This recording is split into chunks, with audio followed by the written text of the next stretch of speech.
우리가 연초를 이 요한복음으로 시작을 했습니다. 요한복음을 1월달, 2월달, 17일까지, 그래서 전체 48일 동안 요한복음을 13장까지 묵상을 하게 됩니다. 그리고 요한복음이 21장까지가 있으니 절반 이상을 묵상을 하는 셈이죠. 그래서 여러분들이 48일 동안에 요한복음의 많은 부분을 묵상하면서 큰 유익이 있기를 소망을 드립니다. 우리가 이 복음서가 4권으로 이루어지지 않습니까? 4권으로 이루어졌으면서 마태, 마가, 누가를 공관복음이라 부릅니다. 이 공관복음은 공통적인 관점이라는 그 주말이 공관복음으로 그렇게 불려지는 거죠. 그러니까 예수님의 이 출생으로부터 그리고 주님의 이 십자가 죽으심과 부활에 이르는 이 시간적 연대기적인 이 순서를 따라서 이 3권의 성경은 기록이 됐습니다. 그런데 이 요한복음은 그런 공관복음하고 기술 방식이 좀 다른 것이죠.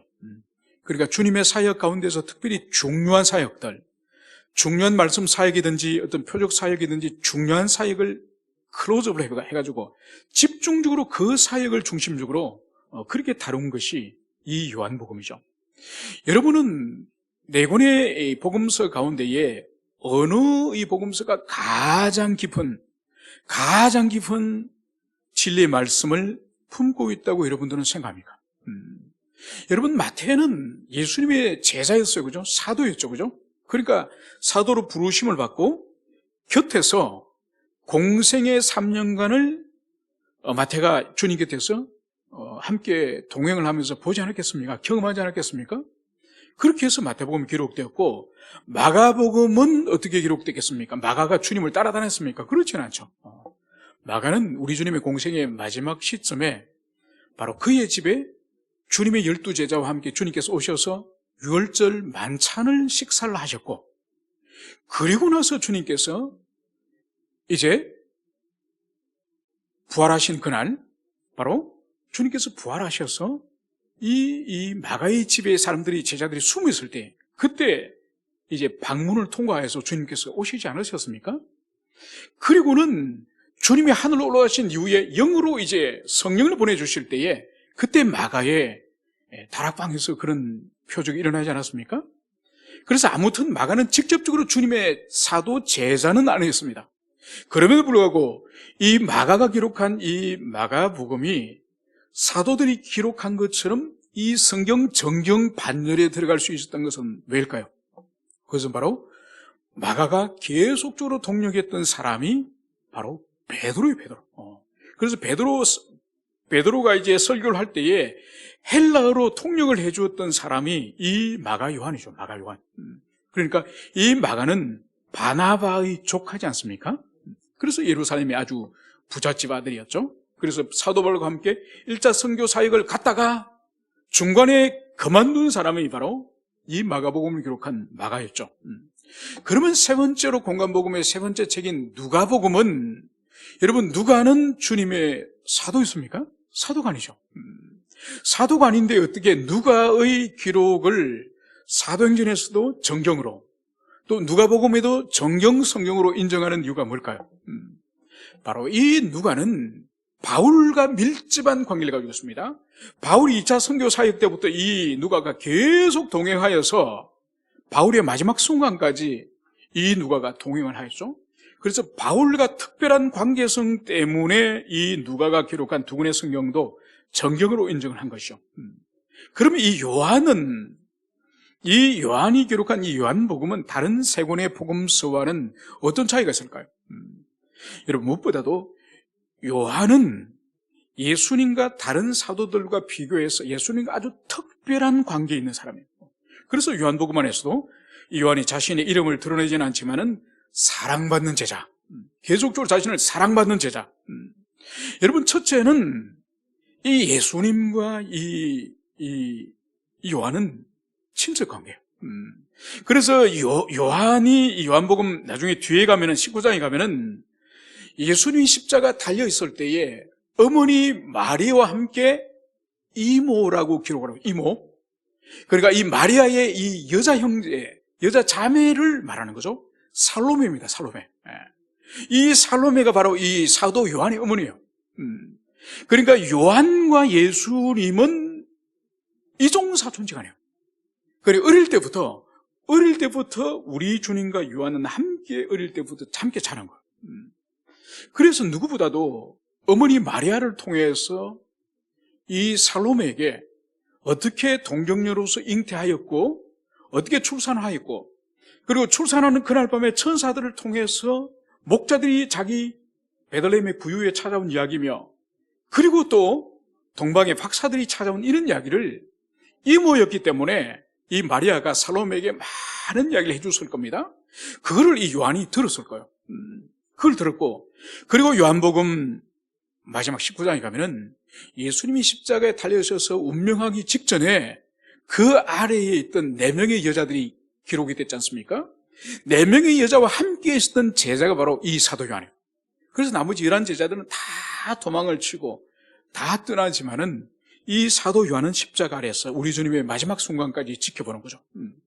그때 예수님께서 어머니 마리아를 향해서 여자여 그러면서 이 요한을 향해서 여자여 아들이니다.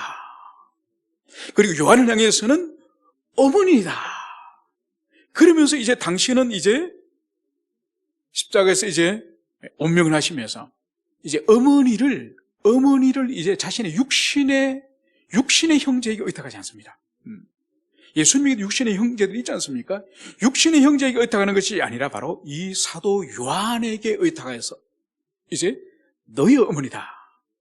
그리고 어머니 마리아에게는 아들입니다. 이제 나는 이제 십자가를 지고 이제는 나는 이제 운명을 하고 천상으로 이제 돌아가야 되지만은 이 어머니 당신은 이 요한을 의탁하십시오. 그래서 요한복음에서는 그 이후로 이 마리아가 요한의 집에서 생활하게 됨을 성경에 기록하고 있습니다. 여러분 그로 끝나는 것이 아니에요. 여러분 요한이 이 요한복음을 기록한 이 시점을 학자들은 한 AD 한 85년에서 한 90년 사이, 한 85년에서 한 90년 사이. 그러니까 예수님에 비해서 이 요한이 나이가 몇 살은 적을 것입니다. 그렇다 할지라도 요한도 이 요한복음을 기록할 시기에 이미 나이가 한 80은 최소한 넘었습니다. 그리고 요한계시록이 기록된 것은 90년에서 95년이에요. 그러니까 요한복음이 먼저 기록되어지고 그리고 마지막에 요한계시록이 AD 90년에서 95년 사이 그렇게 기록이 된 거죠. 그러면은 이 사도 요한의 행적이 그 이후에 어떻게 되느냐? 우리가 사도 요한의 계시록을 봐서 알 수 있는 것처럼 이 소아시아 7교회를 향해서 이 서신을 돌려라, 회람을 하라. 그거를 요한계시록에서 기록을 하고 있지 않습니까? 그래서 사도 요한의 인생을 어떻게 학자들이 추론하는 거니까 이 예수님의 어머니 마리아를 모시고 사도 요한은 에베소에서 사역을 했거든요. 에베소 교회가 사도 요한의 목양지였습니다. 그래서 어머니 마리아를 모시고 어머니 마리아가 돌아가시기까지 이 사도 요한이 이 마리아를 돌아가실 때까지 에베소에서 목회를 하면서 모셨다는 거죠.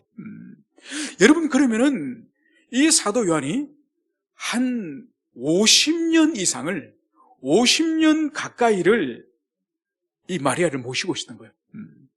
그러니까 50년 동안 있으면서 마리아로부터 이 사도 요한이 얼마나 예수님의 어린 시절부터 그리고 공생의 사역에 대해서 누구보다도 어머니니까 얼마나 예수님에 대한 상세한 이야기를 낱낱이 알겠습니까? 그죠?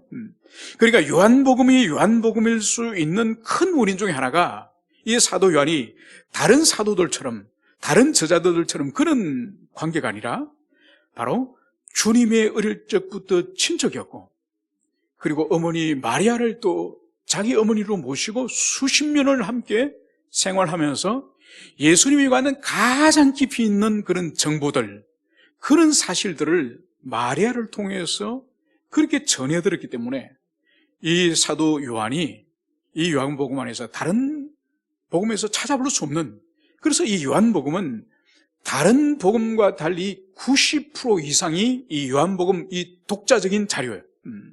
그러니까 마태, 마가, 누가는 서로 자료들을 공유하거든요. 공유를 하는데 이 요한복음에는 그 공유하는 것이 10%도 안 돼요.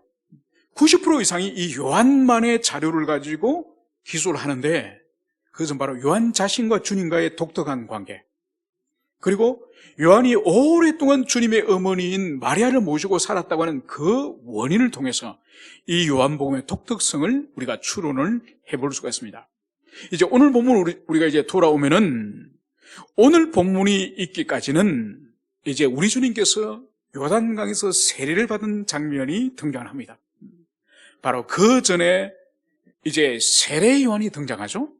여러분, 사도 요한과 세례 요한이 동일하게 예수님의 친척이에요. 세례 요한도 어머니 엘리자벳과 예수님의 어머니 마리아와 친척이지 않습니까? 그렇다고 한다면은 이 세례 요한도 예수님에 대해서 어린 시절부터 우리 주님을 알고 있는 사람이에요. 전혀 모르는 사람이 아니에요. 그래서 어제 우리가 묵상할 때에 이 세례 요한이 예수님을 향해서 전혀 모르는 것 같은 그런 언급이 어제 있었습니다. 그러니까 그것이 뭔가 하니까, 나도 그를 알지 못하였으나, 이것을 두 번씩이나 이 세례 요한이 말을 해요.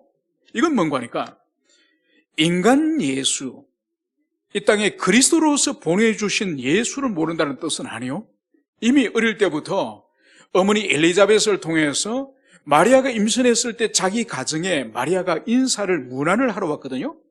그때에 뱃속에 6개월이 먼저 이제 잉태된 그 세례 요한이 예수님과 예수님의 어머니 자기 집을 방문한 것을 알고 성경은 뱃속에서 아기가 뛰어논다고 말씀합니다. 그래서 성령의 충만함을 아기와 이 엘리자벳이 경험하고 있는 거죠.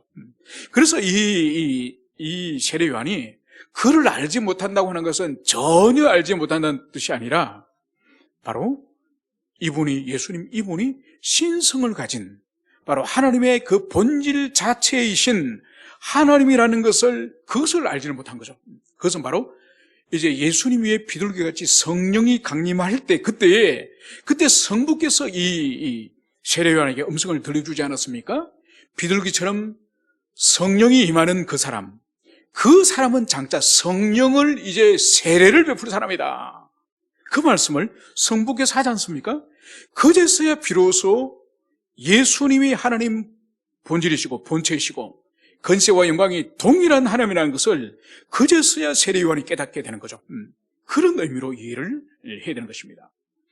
이제 돌아와서 오늘 예수님께서 이제 세례를 받으시고, 그리고 다시 오늘 43절에서는 갈릴리로 이제 나가려 하시다가, 이제 우리 주님께서는 예루살렘의 부근인 베다니 부근, 그 요단강에서 세례를 받으시고 다시 발걸음을 북쪽으로 옮겨셔서 당신이 이제는 성장하고 사생의 가운데 자랐던 갈릴리로 이제 올라가려고 오늘 나가려고 하다가 빌립을 만나 이르시되 나를 따르라 하시니, 바로 갈릴리로 올라가는 그 길에서 빌립을 오늘 길에서 만난 것을 볼 수 있습니다.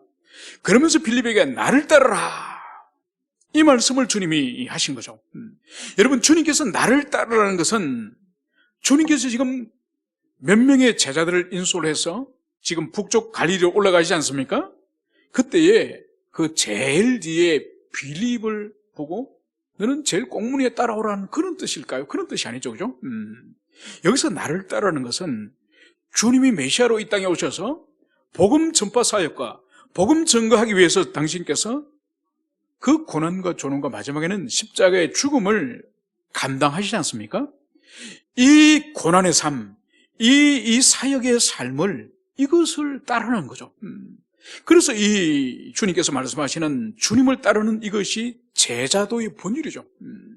그래서 제자도의 본질은 날마다 자기를 부인하고 자기 십자가를 지고 가는 것이라고 우리 예수님이 그것을 정확하게 말씀하시는 거죠. 그래서 날마다 자기를 부인하고 자기 십자가를 지고 주님 뒤를 따르는 것이라는 거죠. 여러분, 십자가는 왜 지고 가는 거죠? 십자가 소풍 갈 때 지고 가는 배낭입니까? 여러분, 십자가는, 예수님이 지신 십자가는 자기의 사형틀이에요, 사형틀. 거기에 자신이 매달려 죽기 위해서, 매달려 죽으려고 지고 가는 것이, 그것이 십자가예요. 여러분, 그래서 예수님 뒤를 따른다고 하는 그 제자도의 본질은 바로 주님과 함께 죽으러 가는 그것이 바로 제자도예요, 제자도. 그래서 주님께서 나를 따르라, 이 말씀을 다른 버전으로 말하면은, 얘들아, 내가 골고다의 십자가에 못 박혀 죽으러 가는데 너희들도 같이 나와 함께 죽으러 가지 않겠니? 여러분, 이것이 나를 따르는 거예요. 여러분, 그래서 예수 믿고 부자가 되고, 예수 믿고 자식들이 높은 지위를 얻거나, 아니면 사회적으로 유명해지거나, 예수 믿고 모든 일들이 풀리서 형통해지는 그것이 제자도가 아니에요. 여러분, 오늘날은 우리 한국교회를 비롯하여서 특별히 기독교가 이 자본주의 국가, 자본주의 사회에 이 복음이 전파된 데는 이런 유혹이 훨씬 많은 거죠. 그래서 이 땅에서 번영하고 잘 되고 잘 먹고 일들이 잘 풀려가지고 이 땅에서 높임을 받는 그것이 마치 주님의 제자도인 것처럼 생각을 하는데, 주님은 전혀 그런 뜻으로 말씀하지 않으셨어.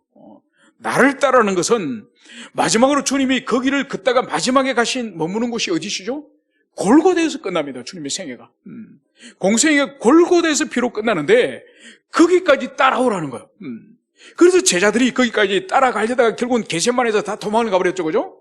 마지막 골고다까지 가야 주님들을 따르는 건데, 겟세마네에서 주님 잡히는 그날 밤에 다 도망쳐버린 거죠. 그래서 주님께서 나를 따르라고 하는 이 본질적인 의미가 바로 영광은 천상에서 받는 거예요. 상금은 천상에서 받는 거예요. 그래서 이 땅에서 보상을 주님께서 하실 수도 있습니다. 그러면 그것은 특별한 은혜로 여기고, 아멘, 감사합니다, 그렇게 생각해야지 그것이 취해서는 안 되는 거죠. 그리고 근본적으로 주님을 따른다고 하는 제자도의 본질은 주님과 함께 고난을 받는 이것이 제자도의 본질이다, 이것을 가슴에 여러분들이 새기시기를 축원합니다. 이제 빌립은 안드레와 베드로와 함께 한 동네 베세다 사람이라. 그래서 이 빌립의 이 출신, 이 사람은 안드레와 베드로와 한 동네 베세다 사람인 것을 여기서 볼 수가 있습니다. 그러면서 오늘 이어서 보면 빌립이 나다니엘을 찾아 이르되, 모세가 율법에 기록하였고 여러 선지자가 기록한 그 일을 우리가 만났으니 요셉의 아들 나사렛 예수니라. 여러분, 이제 예수님의 부름을 받고 예수님을 만났던 이 빌립이 오늘 나다니엘을 찾아가는 것을 볼 수 있습니다. 그래서 나다니엘을 찾아가서 모세 율법에 기록되었고 구약의 여러 선지자가 예언한 그 메시아가 오셨다. 그분이 바로 요셉의 아들 나사렛 예수다. 오늘 이 빌립은 나다니엘에게 뭘 하고 있습니까? 전도를 하고 있죠, 전도를. 여러분, 이것이 뭔가 하니까 주님을 인격적으로 진실로 만난 사람들에게 나타나는 현상은 반드시 그리스도를 자랑하고 그리스도를 증거하는 이 심장을 가진다는 거죠. 그래서 이 빌립이 나다니엘을 찾아가서 이제 자신이 만난 사람을 오늘 모세 율법과 그리고 선지서에 등장하는 그 그리스도를 자신이 만났다.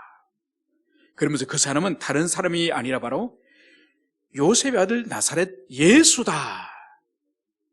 이렇게 상세하게 진술하는 것을 볼 수 있습니다. 여러분, 이 진술에 대해서 이제 이 복음을 들었던 우리 예수님에 대해서 소개를 받았던 나다니엘의 이 반응을 우리가 봅시다. 나다니엘이 이르되 나사렛에서 무슨 선한 것이 날 수 있느냐. 빌립이 이르되 와서 보라 하니라. 여러분, 나다니엘의 오늘 말을 주목해 봅시다. 나사렛에서 무슨 선한 것이 날 수 있느냐.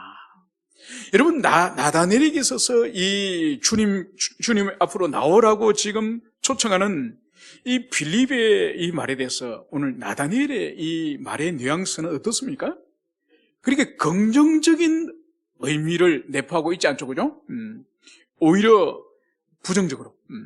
그 부정적인 본질이 뭐죠? 나사렛에서 선한 것이 날 수가 없다. 이것을 지금 나다니엘이 말하고 있는 거예요. 여러분, 여기서는 이 나사렛에 대한 이해를 우리가 할 필요가 있죠. 이 나사렛은 갈릴리 지방의 나사렛입니다. 그러니까 갈릴리 지방의 나사렛이 이 주님 오신 이 시기에 과연 어떤 평가를 받는 그런 적인가? 여러분, 그 시대는 정치적이고 종교적이고 문화적인 중심지는 예루살렘이에요. 그래서 예루살렘에 왕궁도 있고 성전도 있고 그리고 제사장도 있고 거기서 모든 정치와 종교와 이 문화의 중심지로서 세상이 예루살렘 중심으로 돌아가는 거죠. 그런데 이 갈릴리 나사렛은 이 팔레스타인 가운데서도 가장 북쪽의 변방지방이지 않습니까? 변방입니다. 바로 그 위에 시리아가 있고 그 위에 이제 시돈이라든지 이방 땅들이 있는 거죠. 그래서 이 국경지방이에요. 국경지방, 이 갈릴리 나사렛이. 그래서 여기는 예로부터 이 유대 사회 가운데서도 가장 미천한 사람들, 가장 하찮은 그런 사람들. 그래서 실제로 나중에 예수님 붙들려서 대제사장 집에 갔을 때에 그때 베드로가 따라가지 않습니까? 베드로가 따라가서 불을 쬐고 있을 때에 옆에 있던 여종이 이 사람도 나사렛 땅이다 이렇게 말했을 때 베드로가 절대는 자신은 모른다고 발뺌을 하지 않습니까? 그런데도 옆에서 계속 여인이 당신이 나사렛 땅이다 그 말하는 이유가 왜 그런 거니까 이 갈릴리 나사렛 지방은 이미 사투리가 달라요. 그러니까 경상도에 평생을 살던 사람이 어릴 때 온 것이 아니라 이 서울에서 나이가 한 40 정도나 돼서 경상도에서 평생 살다가 이렇게 와서 함께 섞여서 살면은 막 서울말을 하려고 해도 그거 안 되지 않습니까? 그죠? 안 됩니다. 그처럼 가야바의 뜰에서 베드로가 지금 그 종들 사이에 끼어가지고 이렇게 주님이 어떻게 재판을 받나 이렇게 지켜보고 있었거든요. 그런데 여종이 보니까 이 베드로가 보니까 예수님 따라다니는 것을 봤거든. 그래서 나사렛 땅이다 그러니까 이 베드로 펄쩍 뛰면서 절대로 아니라는 거야. 문제는 갈릴리 사투리, 나사렛 이 방언이 사투리가 툭 튀어나오는 거죠. 그래서 집요하게 그 여종이 캐묻습니다. 그러자 주님과 눈이 마주치면서 닭이 울면서 도망을 간 거죠. 그러니까 이 갈릴리는 사회적으로도 가장 낮은 사람들, 그래서 호수 주변에서 물고기를 잡거나 아니면 양을 치는 그런 하층민들이 살고 있었던 그런 지역이죠. 그래서 주님의 사역의 대부분은 이 갈릴리에서 이루어지죠. 물론 6월절이라든지 이 장막절, 이 절기 때는 예루살렘에 오셔서 거기서 절기를 지키시기도 하고, 그리고 그 절기 때 있었던 사건들이 복음서에 기록이 되어 있습니다. 그죠? 그렇지만 대부분의 사역은 갈릴리에서 다 이루어집니다. 그래서 주님께서 이제 다시 갈릴리로 가시려고 하다가 바로 이 빌립을 만났고, 또 이 빌립이 우리 주님의 출신이 갈릴리 나사렛인 것을 나다니엘에게 말할 때에 그 천하디천한 그 갈릴리 나사렛에서 무슨 선한 것이, 여러분 여기서 선한 것이라고 하는 것은 뭔가 하니까 그리스도를 말한 거예요. 그러니까 모세율법에 이제 이 선지서에서 그토록 보내주시겠다 하는 그 메시아가 어떻게 나사렛에 날 수가 있냐. 왜냐하면 이 나다니엘을 비롯해서 경건한 유대인들은 당시에 이미 그리스도께서 미가서 말씀을 통해서 유다 베들레헴에서 예수님이 태어나실 것을, 그리스도께서 나실 것을 이미 미가서에서 예언하고 있기 때문에 지금 여기서 빌립은 예수님이 베들레헴에서 태어난 것을 이 빌립도 몰랐던 거예요. 그러니까 갈릴리 나사렛에서 우리 주님이 오셨으니 우리 주님을 나사렛 사람이다 이렇게 말을 하니 이 나다니엘 또한 우리 예수님이 베들레헴에서 태어난 것을 모르니 어찌 나사렛에 선한 것이 날 수 있겠느냐, 이 말을 하는 것을 여기서 볼 수가 있습니다. 바로 여기에 대해서 오늘 빌립은 더 이상 다른 말을 하지 않습니다. 다른 말을 하지 않고 와서 보라.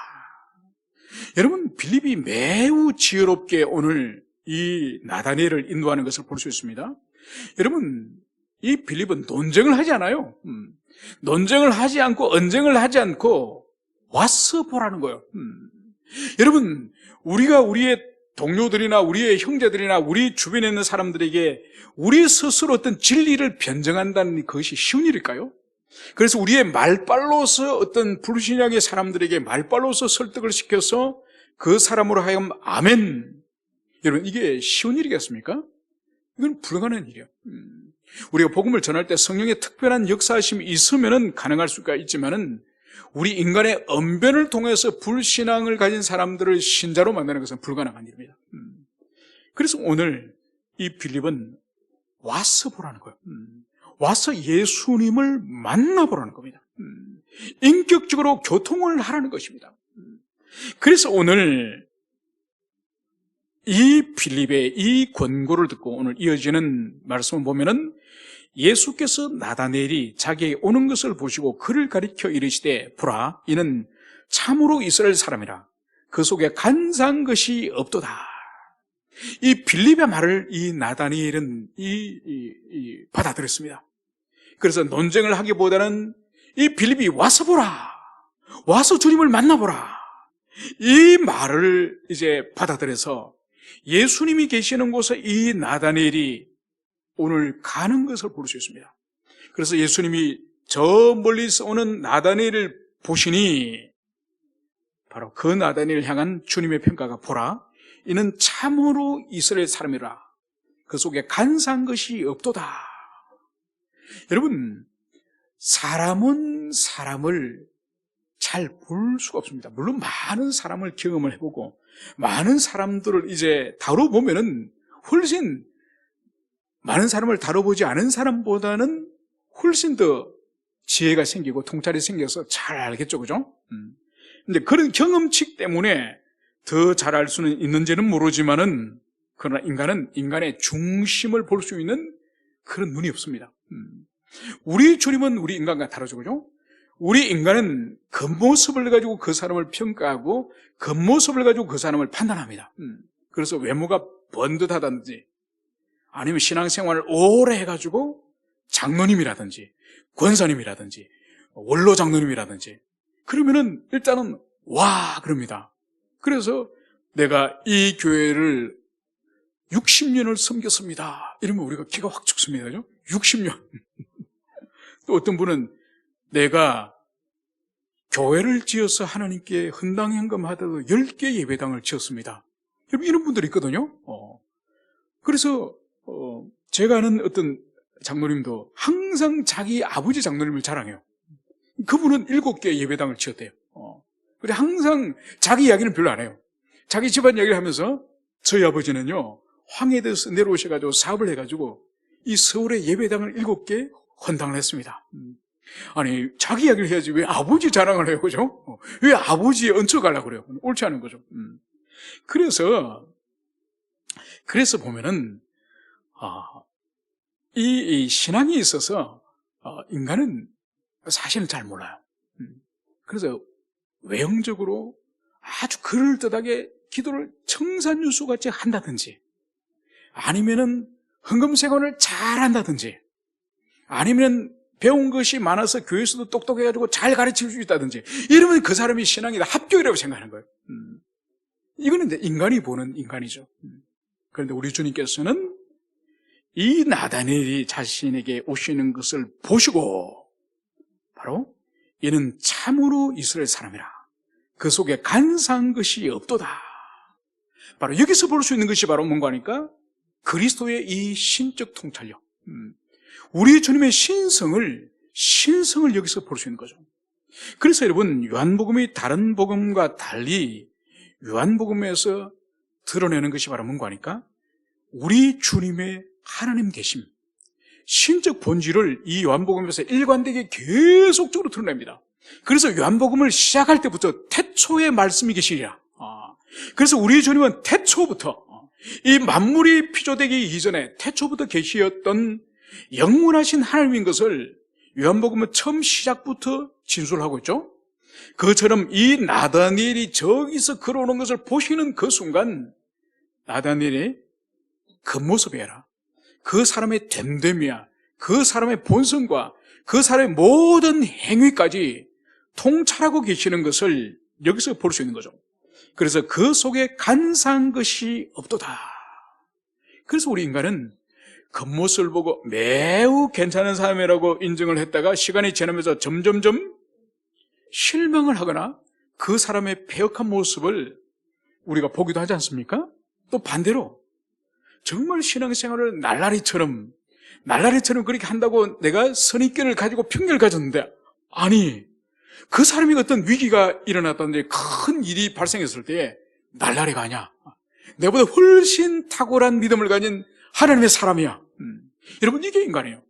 그래서 처음에는 좋은 인상을 가졌는데 점점 가까이 갈수록, 시간이 지날수록 사람 냄새가 풍풍 나는 그런 낙심하는 그런 인간이 있는가 하면은, 또 처음에는 날라리처럼 보였는데 시간이 지나면 지날수록 그리스도 안에서 진국이야.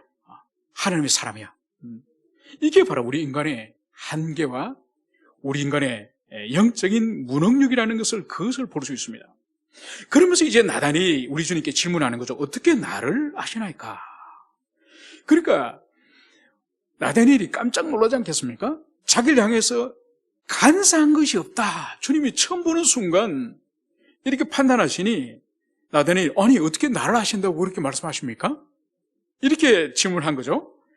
그러니까 우리 주님께서 이렇게 말씀하십니다. 빌립이 너를 부르기 전에 내가 무화과나무 아래에 있을 때 보노라. 그러니까 빌립이 찾아가서 나단에게 모세의 율법과 그리고 선지서에서 계시하고 있는 그분이 오셔서 거기 가보자. 그렇게 빌립이 말하기도 전에 너가 무화과나무 아래에 있을 때 내가 이미 보노라.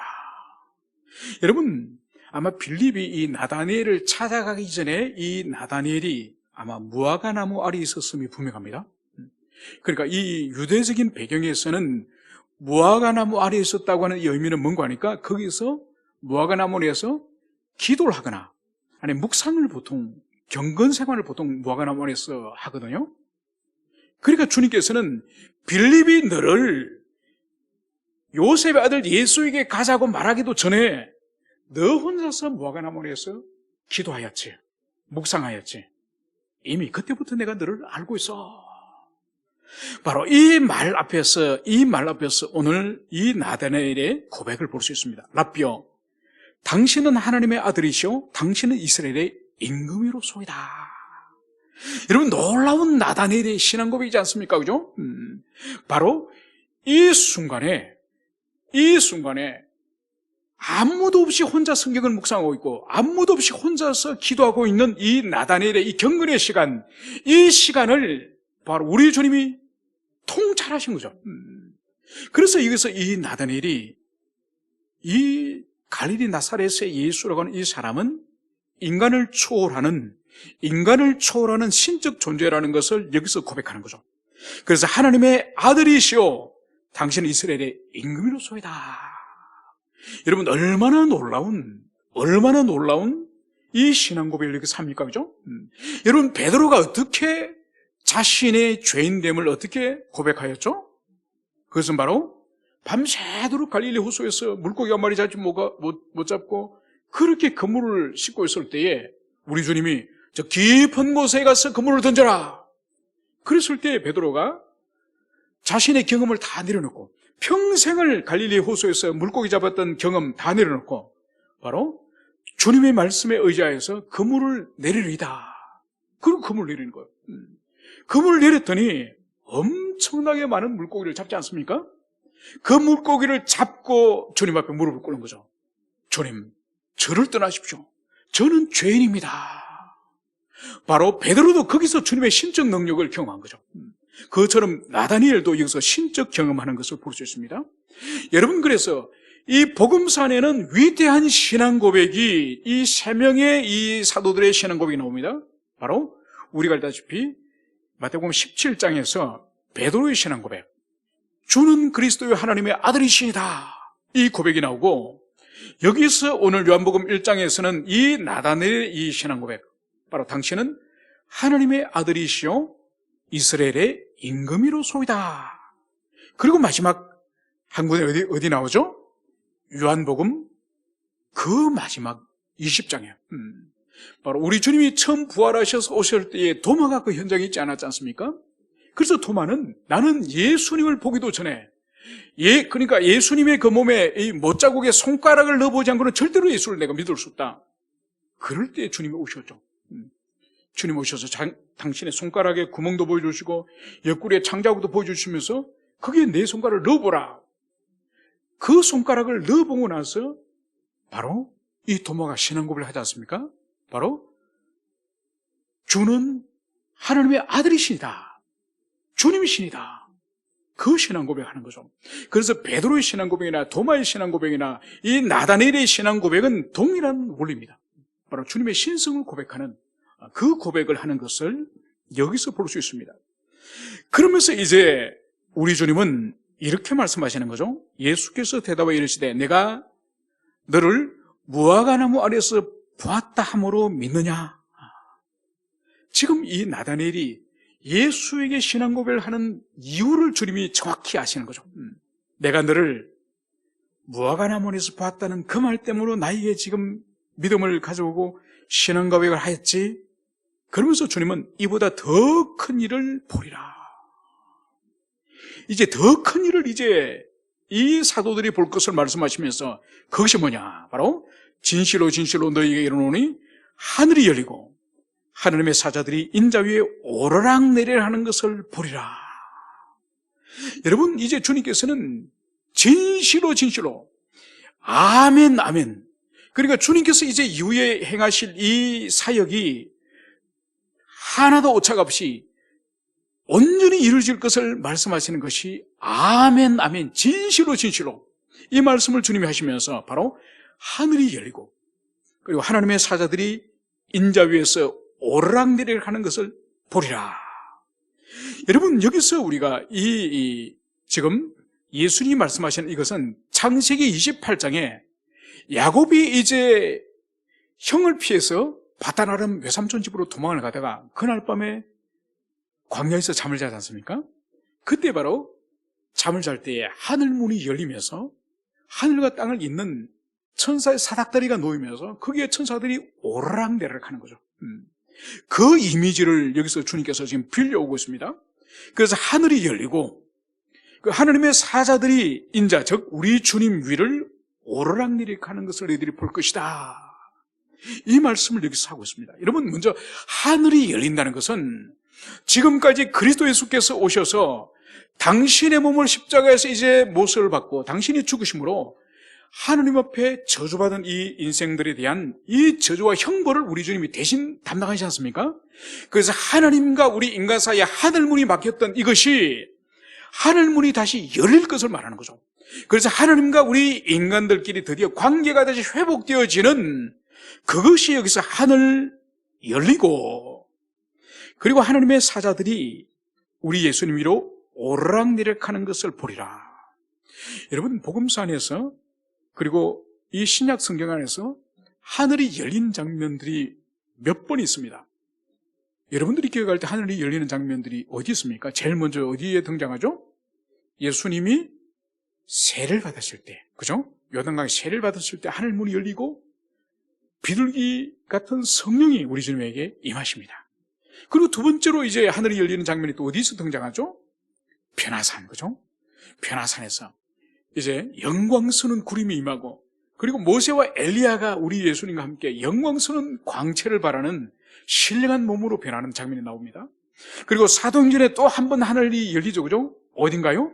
스데반이 죽기 직전에 하늘이 열리면서 하늘 보좌가 있고 우리 예수님이 보좌에 앉아 계시다가 벌떡 일어나셔서 이 스데반을 맞이하는 장면이 나오지 않습니까? 그래서 하늘문이 열리고 그리고 또 마지막 한 군데는 사도행전 1장에 가면은 하늘문이 열리고 우리 예수님이 감람산에서 하늘로 올라가지 않습니까? 그죠? 올라갈 그때에 하늘문이 열립니다.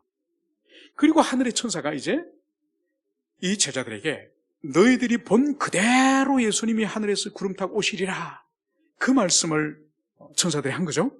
그래서 여기서 하늘이 열리고 하나님의 사자들이 인자 위에 오르락내리락 한다는 이것은 단순히 사도행전에서 하늘 향해서 예수님이 올라가실 때에 천사들이 나타난 그 일뿐만 아니라 이제 하늘문이 열리면서 하나님과 인간 사이의 관계가 회복되어지고 소통되어지면서 끊임없는 성령의 역사, 끊임없는 하나님의 역사가 이제는 계속적으로 일어날 것임을, 그것을 주님께서 여기서 말씀하시는 거죠.